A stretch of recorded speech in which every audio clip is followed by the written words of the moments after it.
입니다.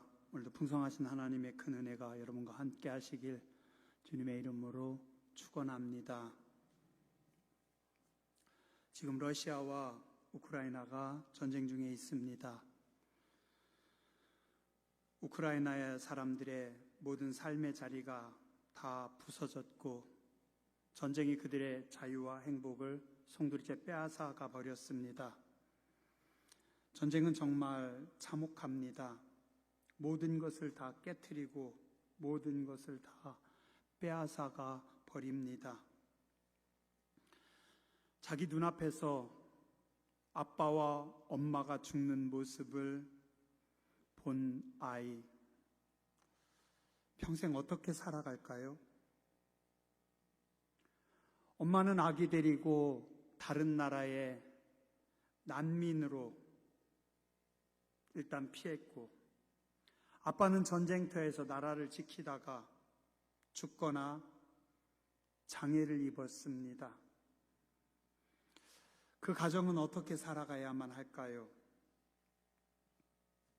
곧 끝난다고 했던 전쟁이 멈추지 않고 계속해서 이제 장기전으로 갑니다. 전쟁이 끝나도 문제입니다. 저렇게 다 부서졌는데 언제 다시 저 나라가 재건할 수 있을까?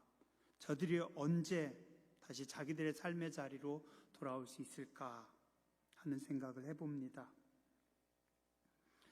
그 엄마와 아빠는 열심히만 살면 되는 줄 알았는데, 착하게 살면 된다고 했는데, 하루아침에 모든 것을 다 잃어버리고 비참하게 하루하루를 버티고 있습니다. 그 아이들은 무슨 죄가 있어서 세상에 태어나자마자 그 참혹함을 보면서 살아야 합니까? 또한 러시아는 이 전쟁을 통해서 전 세계에 큰 고통을 안겨줍니다. 마치 히틀러 한 사람 때문에 세계가 요동치고 엄청나게 많은 사람들이 죽고 파괴되었듯이 러시아의 푸틴이 엄청난 전쟁을 일으켰고, 또한 그 뒤로 중국 시진핑 대만 침략을 준비하며 그 뒤를 이어 북한도 조금씩 움직이려고 하는 부분들이 있습니다. 많은 사람들이 빨리 러시아와 우크라이나의 전쟁이 끝나고 평화로운 일상으로 다시 돌아가기를 바라지만, 전쟁이 끝나도 예전처럼 돌아가기는 힘들다고 합니다. 세계적으로 두 가지 큰 변화가 예상된다고 합니다. 하나는 국제적으로 신냉전 시대가 다시 돌아온답니다. 자본주의 국가들, 미국과 유럽 중심의 국가들, 또한 러시아와 중국을 중심으로 한 공산주의 국가들이 다시 서로 편먹고 대치하게 된답니다. 아마도 그것 때문에 미국 바이든 대통령이 발빠르게 우리나라도 왔고 또 일본도 순방한다고 하죠. 연합전선을 견고하게 하고 미국의 영향력을 더 확장시키기 위함입니다. 또한 유럽, 아시아, 중동, 아프리카의 모든 나라가 전체적으로 다 군비를 증강하고 핵무기를 보유하려고 다시 애씁니다. 엄청나게 많은 돈이 국방비로 들어가며 세계가 전쟁을 대비하고 전쟁을 준비하고 있습니다. 또 하나, 국제적으로 인플레이션이라는 것을 만들어냅니다. 인플레이션이라는 게 뭐냐면, 내가 가지고 있는, 내가 버는 수입은 똑같은데 물가가 너무 비싸서 지출이 큽니다. 예전에는 수도세, 전기세, 기름값, 쓰면은 100만 원 버는 사람이 30만 원으로 다 됐다면 벌이는 100만 원인데 나가는 지출은 60만 원, 70만 원으로 늘어나는 것. 이걸 보고 인플레이션이라고 하는데, 국제적으로 인플레이션을 만들어낸답니다. 아니, 지구 반대편에서 일어나는 전쟁이 오늘 나하고 무슨 상관이 있습니까? 요즘은 전쟁 때문에 엄청나게 큰 변화를 우리에게도 줍니다. 러시아의 석유, 천연가스의 공급을 막으니 국제 유가, 기름값이 쫙 올라갑니다. 주유소 가보면 기름값이 맨날 쭉쭉 올라갑니다. 자동차 좀 덜 타고 아끼며 살면 되지 뭘 그리 호들갑입니까? 아니에요. 트랙터, 이양기, 모든 농기계가 다 기름 씁니다. 우린 코로나가 끝나면 해외여행 자유로워진다고 하죠? 기름값이 너무 비싸서, 비행기 티켓이 비싸서 올해는 엄두도 못 내고 앞으로는 아마 더 힘들 거다. 예전보다 더 해외여행이 어려울 거다. 경비가 너무 많이 들어서 그렇게 이야기하더라고요. 석유로 만드는 것들, 우리가 많이 쓰는 비닐하우스, 비닐필름 다 석유로 만듭니다. 그것들 값이 다 올라갑니다. 농자재, 농기계, 농약값, 비료. 제가 며칠 전에 요소 비료 하나 사려고 농협 갔다가 깜짝 놀랐어요. 우와, 요소 비료 한 포가 28,000 얼마? 사겠어요? 덜덜 떨면서 한 포대 사왔습니다. 쌀금과 월급은 거의 그대로인데 농약값, 비료값, 비닐값 그냥 끝없이 계속 오릅니다. 또 하나, 러시아와 우크라이나가 곡창지대인데 농사를 못 짓고 또 있는 곡물도 수출 못하게 지금 다 막아놨습니다. 밀가루값, 옥수수값, 콩값, 사료값 다 올라갑니다. 밀가루값이 올라가면 짜장면 값도 올라가고 빵값도 올라가고, 사료값이 올라가면 닭고기, 돼지고기, 소고기 다 올라갑니다. 이제 앞으로는 돈 10,000원 가지고 밥이나 짜장면 한 그릇 사 먹기도 힘들 수 있다고 해요.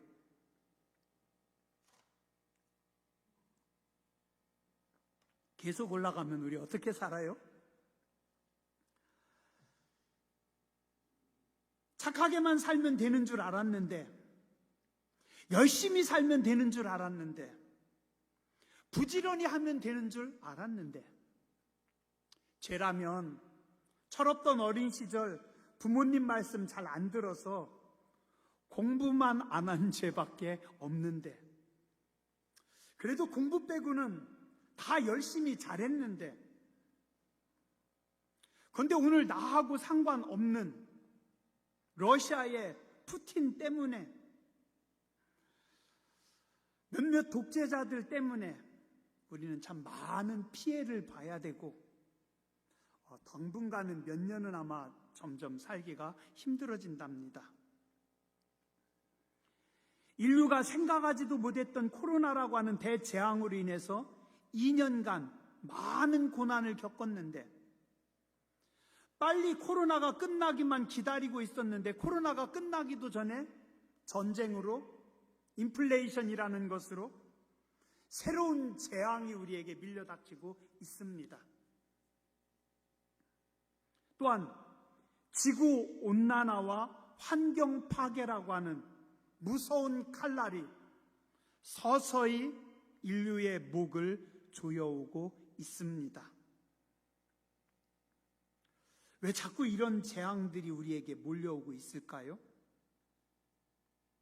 이 어려운 시대, 우리는 어떻게 살아가야만 할까요?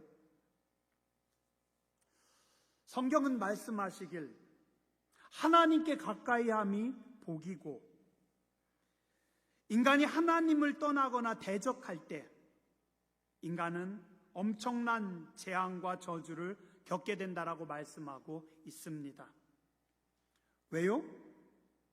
자비하신 사랑이 많으신 하나님께서 우리가 하나님을 떠났다고 해서 우리에게 재앙과 저주를 부으시는 거예요? 그건 아닙니다. 그게 아니라 하나님의 형상대로 지음받은 영혼의 존재인 우리가, 인간이 하나님을 멀리하거나 대적하면 신의 성품을 잊게 되고 그 자리에 하나님을 대적하는 악한 영들이 들어와 지배하기 때문입니다. 재앙과 저주를 하나님께서 내리신 것이 아니라 인간이 하나님을 멀리하니 재앙과 저주인 사단과 악한 영들의 지배를 받게 되는 겁니다. 요한 1서 3장 8절에서 10절에 보니 죄를 짓는 자는 마귀에게 속하니 마귀는 처음부터 범죄함이라. 하나님의 아들이 나타나신 것은 마귀를 멸하려 하심이라. 하나님께로부터 난 자마다 죄를 짓지 아니하나니 이는 하나님의 씨가 그의 속에 거하며 그도 범죄하지 못하는 것은 하나님께로부터 났음이라. 이러므로 하나님의 자녀들과 마귀의 자녀들이 드러나나니 무릇 의를 행하지 아니하는 자나 또는 그 형제를 사랑하지 아니하는 자는 하나님께 속하지 아니하니라. 하나님을 모르는 사람들, 하나님을 대적하는 자들은 자신들이 알든지 모르든지 마귀에게 사로잡혀서 악한 도구로 살아갑니다. 로마서 1장 21절 이하에 보니 하나님을 대적하고 하나님을 멀리하는 자들은 스스로 지혜 있다 하나 어리석게 되어 썩어지지 아니하는 하나님의 영광을 썩어질 사람의 것들, 짐승과 동물의 모양, 우상으로 대치한다. 스스로 지혜롭다라고 하지만 하나님이 영광 받으실, 하나님이 예배 받으실 자리에 우상을 채우고 엉뚱한 것을 갖다 놓는다. 그러므로 하나님께서 그들을 마음의 정욕대로 더러움에 내버려 두신다.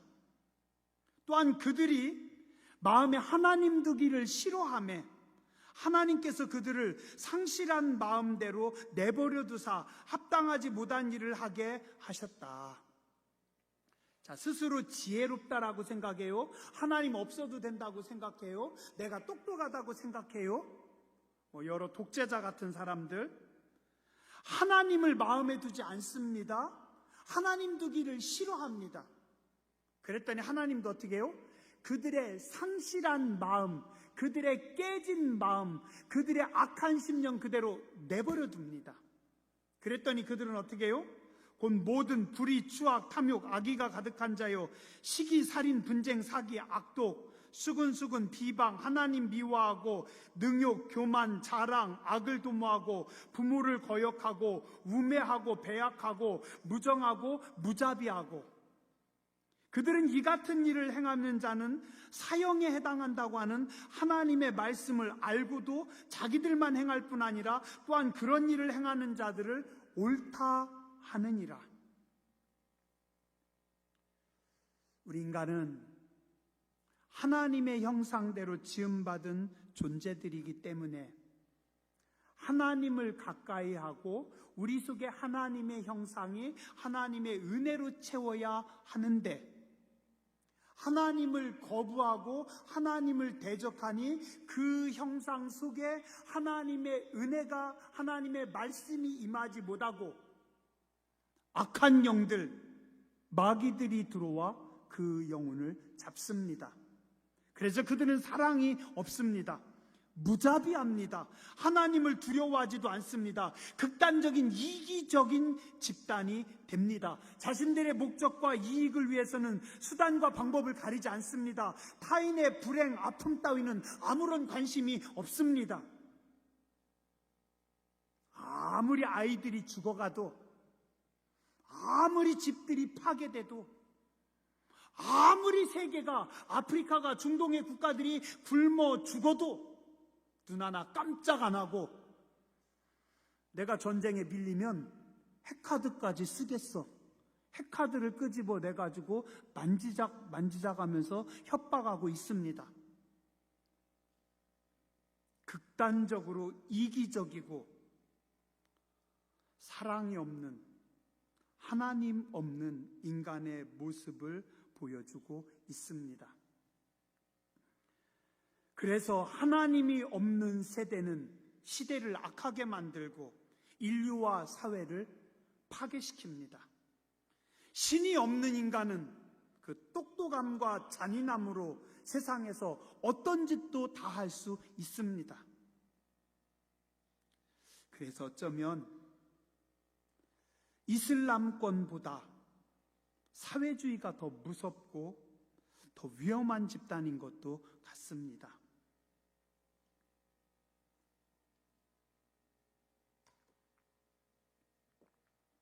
그러면 하나님을 믿는 우리는 어떨까요?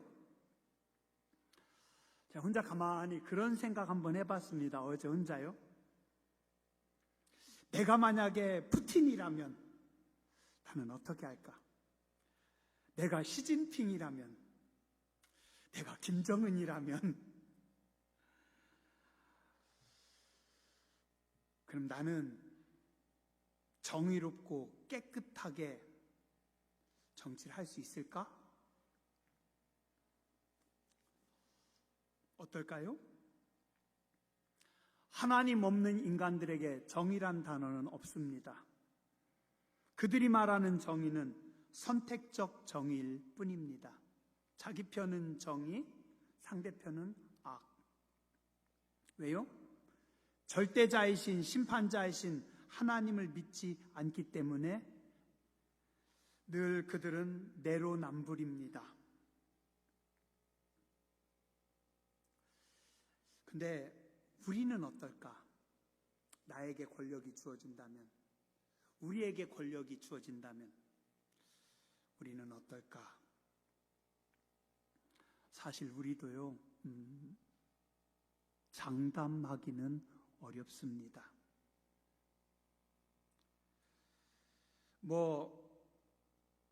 우리가 돈이 없고 힘이 없고 권력이 없어서 의롭다고 큰소리 하지, 우리도 그 자리 가면 솔직히 어떨지 쉽지 않습니다. 자, 오늘 성경 본문 로마서 8장을 볼 때는 항상 바로 앞에 로마서 7장을 한번 읽고 넘어가야 그 의미가 더 힘있고 선명하게 다가올 수 있습니다. 로마서 7장 15절 이하에 보면 사도 바울이 자기 내면의 깊은 갈등을 고백하고 있습니다. 한평생 하나님의 종으로, 선교사로서, 성경 저자로서, 교회를 섬기는 목회자로서 헌신하며 살았던 사도 바울인데, 그런 충성스러운 하나님의 사람도 그의 내면에 깊은 고민과 갈등이 있습니다. 남들은 모르지만 자기 속에는 고민과 갈등이 있습니다. 그 갈등이 뭐예요? 내가 원하는 선은 행하지 않고 오히려 내가 미워하는 악을 행하고 있다. 왜요? 내 속에 있는 죄라고 하는 것 때문이다.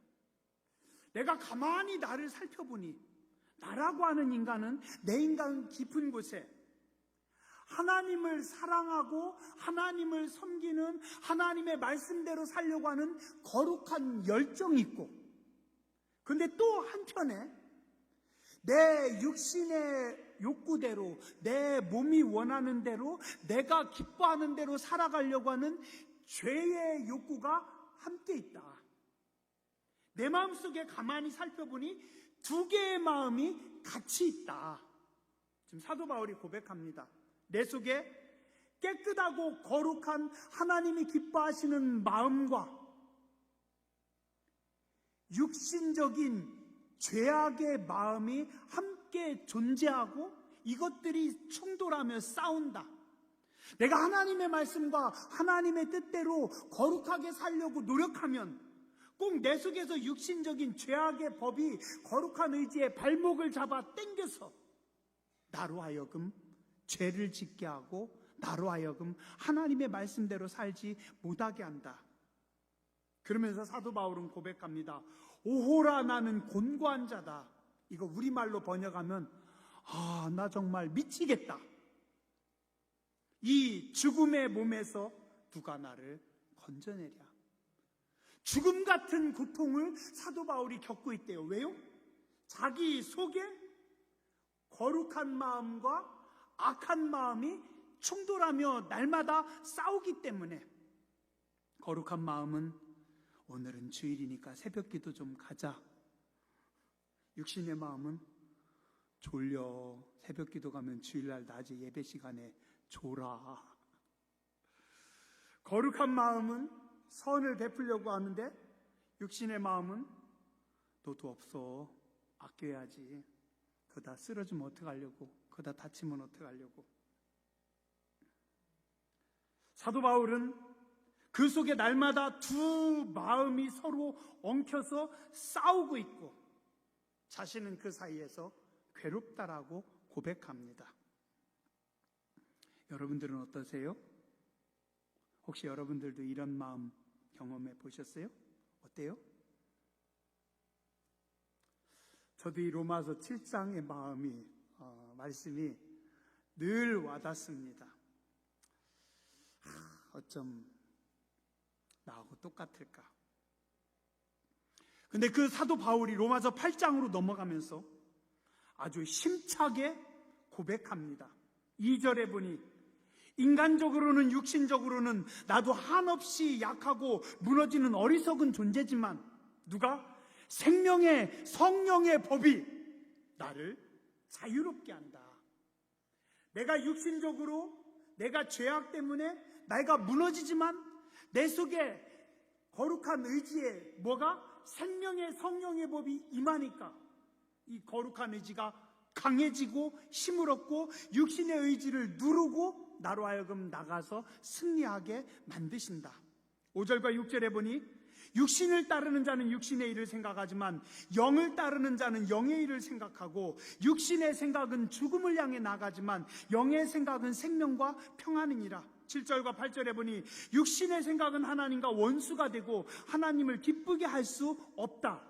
9절에서 11절에 보니 하나님의 영이신 성령님께서 거하시면 그 성령님으로 말미암아 생명을 얻을 것이다 말씀하고 계십니다. 누가? 하나님의 영이 거룩하신 성령님께서 임하시는 순간, 성령님께서 우리 가운데 내주하시는 순간 거룩한 열정, 거룩한 의지, 거룩한 마음에 강력한 힘을 불어 넣어주시고 죄악의 마음, 육신의 마음을 꺾고 나로 하여금 성령의 사람으로, 은혜의 사람으로, 하나님의 일을 하는 사람으로 하나님께서 바꿔놓으신다. 오늘 이 자리에 참석한 여러분 모두가 성령의 능력으로 충만함을 잇는 복된 성도님들 되시길 주님의 이름으로 축원합니다. 구약의 선지자들, 하나님의 사람들, 하나님께 쓰임받은 사람들은 다 하나 같은 공통점이 있습니다. 그게 뭐예요? 약해도, 어리석어도, 미련해도, 가진 것 없어도 누가? 주의 성령이 임하심으로, 주의 영이 임하심으로, 다윗에게 주의 성령이 임하심으로 그가 강해지고 그가 골리앗도 이기는 강한 전사로 세워집니다. 오늘 우리도, 오늘 여러분들도 하나님의 성령의 임재하심을 경험해야 할 줄 믿습니다. 누가복음 4장 18절부터 19절에 보니 주의 성령이 내게 임하셨으니 이는 가난한 자에게 복음을 전하게 하시려고 내게 기름을 부으시고 나를 보내사 포로된 자에게 자유를, 눈먼 자에게 다시 보게 함을 전파하며 눌린 자를 자유롭게 하고 주의 은혜를 전파하게 하려 하심이라. 전도팀이 모여서 열심히 기도하고 주보를 들고 전도용품을 들고 열심히 동네 나갑니다. 가서 가난한 심령들, 포로된 심령들, 눈먼 심령들에게 복음을 전합니다. 근데 그들이 눈 하나 깜짝 안 해요. 콧방귀 껴요. 됐어요. 우리는 절에 다녀요. 나 교회 안 다닌다니까 왜 자꾸 와가지고 괴롭힙니까? 근데 우리는 약하지만 우리가 전도지를 들고 우리가 복음을 들고 나아갈 때 전도대원들 속에 우리 속에 성령님께서 임하시면 강권적으로 역사하는 줄 믿습니다. 우리 속에 거하는 성령님께서 친히 말씀하시고 우리가 하나님의 말씀을 전할 때 그 심령을 꿰뚫고 그 심령 가운데 역사하셔서 그들의 발걸음을 인도하셔서 그들도 하나님을 알게 하고 그들도 하나님 앞에 나오게 하고 그들도 예배하는 예배자들이 되게 하는 줄 믿습니다. 박전 집사님 맞아요? 맞죠? 성령님께서 불러오시니까 집사님의 삶을 붙잡아가지고 하나님의 백성 삼으시고 그 피곤하고 그 바쁜데도 오늘도 불러서 예배하게 하시잖아요. 그죠? 누가? 성령님께서 하나님의 영이 행하시는 줄 믿습니다. 사도행전 2장에 보니까 초대교회 생명의 역사가 시작됩니다. 예수님께서 사역을 하실 때 제자들이 어리석어요. 믿음이 없어요. 실수투성이에요. 그래도 예수님 어떻게 해요? 참고 또 참고 또 참고 기다립니다. 그러다가 예수님은 그냥 승천해서 올라가십니다. 그럼 어떻게 돼요? 믿음 없는 제자들, 미련한 제자들, 어리석은 제자들, 우둔한 제자들 내버려두고 주님은 승천하십니다. 끝났어요? 아닙니다. 어떻게? 오직 성령이 너희에게 임하시면 너희가 권능을 받고 예루살렘과 유다와 사마리아 땅끝까지 이르되 증인이 될 것이다. 주님이 데리고 주님이 훈련시키고 주님이 함께 하신 제자들이 지금 주님이 보시기에 믿음도 없고 은혜도 없고 어리석고 바보 같을지 모르지만 언젠가 저들에게 누가 임하면 성령님께서 임하시면 성령님께서 저들을 붙잡으시면 세계를 향해 나아갈 사도들임을 주님은 보고 아셨기 때문에 실망하지 않고 기다리셨고 사도행전 2장 1절과 2절에서 보니 그들 가운데 주님의 역사하심이 나타납니다. 오순절 날이 이미 이름에 그들이 다 같이 한 곳에 모여 호련히 하늘로부터 급하고 강한 바람 같은 소리가 있어 그들이 앉은 온 집에 가득하며 마치 불의 혀같이 갈라지는 것들이 그들에게 보여 각 사람 위에 하나씩 임하여 있더니 그들이 다 성령의 충만함을 받고 성령이 말하게 하심을 따라 다른 언어들로 말하기를 시작하니라. 따라하시죠. 모든 신앙생활은 내가 하는 것이 아닙니다. 하나님께서 하십니다. 성령님께서 하십니다. 아멘. 예수님의 제자들이 믿음이 없었고 어리석고 부족했지만 성령이 임하시니까 그들이 성령의 충만함을 받아서 담대하게 나가서 복음을 증거하며 예루살렘을, 유다를, 세계를 변화시킨 줄 믿습니다. 사무엘상 22장 1절에서 2절에 보면 다윗이 사울을 피해서 도망 다닐 때 다윗은 저 멀리 아둘람이라는 곳에 그 지하에 토끼굴 같은 곳으로 숨습니다. 그랬더니 그곳에 그의 형제 아버지의 온 집이 그리로 내려와서 그에게 이르렀고 성경에 보니 뭐라고 하냐면 환난당한 모든 자, 빚진 모든 자, 마음이 원통한 모든 자가 그에게 모였고 그때 모인 사람들이 400명이었다. 누가 다윗에게 모여듭니까? 환난당한 자, 빚진 자, 마음이 원통한 자. 용사들, 군인들, 힘있는 사람들이 몰려든 것이 아니라 환난당한 자, 빚진 자, 원통한 자, 보잘것없는 사람들이 모여들었고 그들과 함께 다윗은 토끼굴 속에 숨었어요. 그러나 나중에 하나님의 때가 되었더니 나중에 다윗이 이스라엘의 왕이 됐을 때 이들은 어떤 사람들이 됩니까? 환난당한 자, 빚진 자, 원통한 자들이 다윗의 장군들, 용사들, 강한 전사들이 되어서 나라를 세우는 개국공신들이 되었습니다. 하나님의 사람들은 때가 되면 하나님께서 높이십니다. 성령의 도우심만 바라고 성령의 도우심만 사모하면 하나님께서 때가 되면 높이시고 사용하십니다. 지금은 악이 득세하고 세상을 지배하고 통치하는 것 같지만 결국 역사의 주인은 살아계신 하나님이시고 살아계신 하나님의 뜻대로 하나님께서 다스리시고 새 일을 행하십니다. 누구를 통해서? 성령님의 일하심을 사모하는 자들을 통해서, 바라보는 자들을 통해서, 하나님의 백성들을 통해서 새로운 역사를 이루어 나가십니다. 오늘도 성령의 충만함으로 새로운 역사의 주인공으로 쓰임받는 교회와 성도님들 되시길 주님의 이름으로 축원합니다. 기도하겠습니다.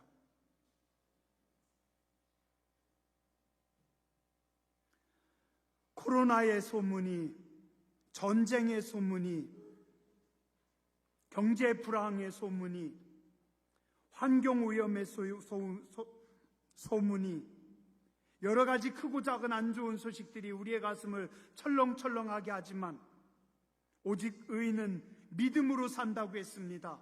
우리는 성령의 감동하심과 도우심 가운데 나아가는 줄 믿습니다.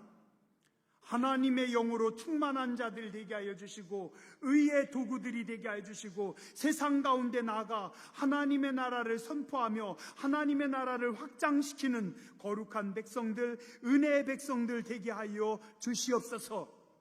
말세 지말에 주의 교회 위에 하늘을 바라보며 은혜를 사모하는 주의 백성들 위에 성령의 충만함을, 은혜의 충만함을 허락하여 주시옵소서. 믿음의 눈으로 세상을 바라보게 해주시고 하나님의 말씀으로 나아가게 해주시고 세상 가운데 만민 가운데 하나님의 영광을 선포하며 하나님의 나라를 선포하며 예배를 회복시키는 거룩한 하나님의 교회와 복된 백성들, 우리의 자녀손들 되게 하여 주시옵소서. 존귀하신 주님 예수님 이름으로 간절히 기도드렸습니다. 아멘.